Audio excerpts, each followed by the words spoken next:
Assalamualaikum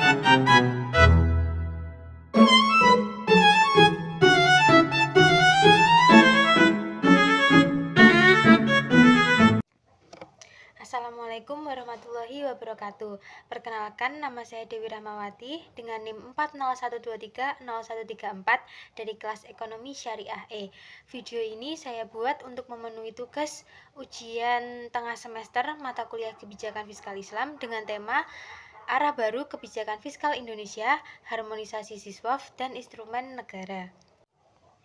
Materi yang pertama yaitu tentang pengantar dan krisis konvensional yang membahas tentang tujuan kebijakan fiskal dalam Islam dan perbedaan mendasar dengan konvensional.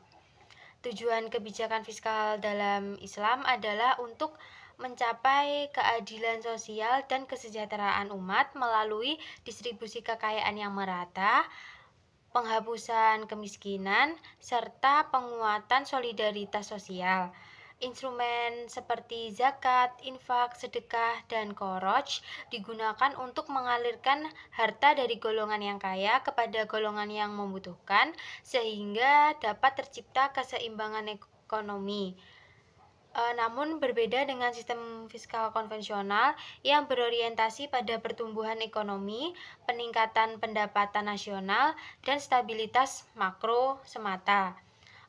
Fiskal Islam diperlukan untuk menjawab tantangan fiskal kontemporer karena sistem ini menawarkan solusi yang berkeadilan dan beretika dalam mengelola keuangan negara. Dengan menekankan tanggung jawab sosial melalui zakat, infak, dan pengelolaan harta publik untuk kepentingan umat, kebijakan fiskal Islam mampu menciptakan stabilitas ekonomi yang berkelanjutan dan berpihak pada kesejahteraan masyarakat luas, bukan hanya pertumbuhan material saja, tetapi pertumbuhan ekonomi secara merata. Untuk materi yang kedua yaitu sejarah sebagai fondasi yang membahas tentang contoh kebijakan fiskal pada zaman Rasulullah SAW. Contoh kebijakan fiskal pada zaman Rasulullah adalah pengelolaan Baitul Mal sebagai pusat keuangan negara untuk menampung dan menyalurkan dana umat. Sumber pendapatan negara pada saat itu berasal dari yang pertama ada dari zakat dan jizyah, yaitu pajak bagi muslim dan non-muslim. Yang kedua ada koroj, yaitu dari pajak tanah. Yang ketiga ada ghanimah, yaitu harta rampasan perang. Dan yang terakhir ada usur atau usyur, yaitu pungutan atas perdagangan luar negeri. Dana-dana tersebut kemudian digunakan untuk membiayai kebutuhan masyarakat seperti membantu fakir miskin, membangun infrastruktur, membayar pegawai, serta mendukung perjuangan dakwah dan pertahanan negara.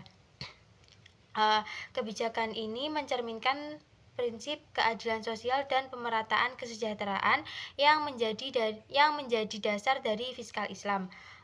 Yang berperan dalam kebijakan fiskal pada saat ini yaitu pemerintah. Pemerintah berperan melalui lembaga keuangan negara seperti Kementerian Keuangan dan Badan Amil Zakat dalam mengatur pajak, anggaran, serta distribusi pendapatan untuk mencapai kesejahteraan rakyat agar sejalan dengan semangat keadilan dan pemerataan dalam Islam. Untuk materi yang ketiga yaitu peran BUMN sebagai sumber daya. Peran dan praktik pengelolaan BUMN di Indonesia pada saat ini adalah sebagai penggerak ekonomi nasional, penyedia layanan publik, serta penopang pendapatan negara melalui dividen dan pajak. BUMN juga berperan strategis dalam mengelola sektor-sektor penting seperti energi, transportasi, dan keuangan agar tidak sepenuhnya dikuasai oleh swasta. Pengelolaannya kini diarahkan agar lebih transparan, efisiensi, dan berorientasi pada nilai tambah bagi masyarakat yang bukan hanya untuk keuntungan semata.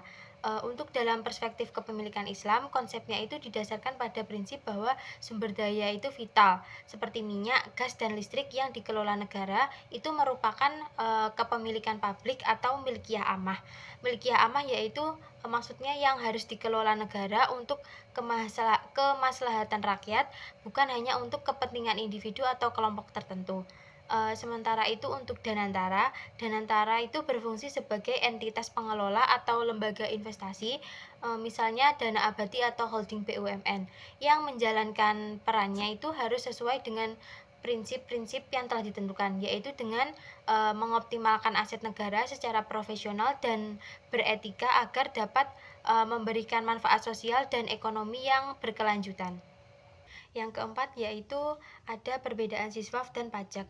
Perbedaan siswaf dan pajak terletak pada landasan, tujuan, dan penggunaannya. Yang pertama dari siswaf. Siswaf, zakat, infak, sedekah, dan wakaf itu berlandaskan pada syariah Islam yang bersifat ibadah dan sosial serta bertujuan untuk pembersihan harta, pemerataan kesejahteraan, dan pengentasan kemiskinan. Sedangkan untuk dari pajak, pajak merupakan kewajiban kenegaraan yang berdasarkan hukum positif itu wajib, yaitu digunakan untuk membiayai pembangunan, layanan publik, dan stabilitas ekonomi. Untuk integrasi siswa dengan pajak itu sangat penting. Mengapa sangat penting? Karena siswa dan pajak itu dapat menciptakan sistem fiskal yang lebih adil dan inklusif. Melalui integritas ini, potensi dana umat dari siswa dapat mendukung keuangan negara tanpa mengurangi nilai spiritual ibadah serta memperkuat redistribusi kekayaan yang berkeadilan. Model integrasi siswa dari negara lain itu dapat dilihat pada negara Malaysia. Negara Malaysia itu menerapkan pengurangan pajak bagi pembayar zakat, di mana nilai zakatnya itu dapat dikurangi dari pajak penghasilan. Pengurangan PPh-nya itu hingga mencapai 100%. Materi yang kelima yaitu ada studi kasus. Studi kasus yang diambil bertemakan tentang penanganan kemiskinan di Indonesia. Kemiskinan masih menjadi tantangan utama di Indonesia, terutama pada wilayah pedesaan dan perkotaan yang padat penduduknya. Masih banyak masyarakat yang tidak memiliki akses terhadap pendidikan, kesehatan, dan lapangan pekerjaan yang layak. Meskipun pemerintah itu telah menjalankan berbagai program bantuan sosial seperti PKH dan BLT, namun efektivitasnya itu masih terbatas karena keterbatasan anggaran dana dan masih belum optimalnya sinergi antara dana publik dan dana potensi dana sosial. Untuk alur atau sistem kebijakan fiskal yang terintegrasi dengan siswaf dan instrumen negara yaitu dapat melalui integrasi siswaf, zakat, infak, sedekah, dan wakaf. Dengan melalui instrumen fiskal negara, pemerintah itu dapat menghimpun dana umat bersama pajak untuk program pemberdayaan ekonomi, pendidikan, dan kesehatan masyarakat untuk bagi masyarakat yang kurang mampu. Zakat itu dapat digunakan untuk bantuan langsung dan pelatihan kerja, sedangkan wakaf untuk dapat wakaf produktif yaitu pembangunan aset seperti sekolah dan rumah sakit. Integrasi ini dapat memperkuat redistribusi kekayaan, melengkapi keterbatasan APBN, dan mewujudkan keadilan sosial yang sesuai dengan prinsip-prinsip fiskal Islam. Sekian penjelasan yang dapat saya sampaikan mengenai arah baru kebijakan fiskal Indonesia, harmonisasi siswaf dan instrumen negara. Semoga penjelasan ini dapat menambah wawasan dan bermanfaat.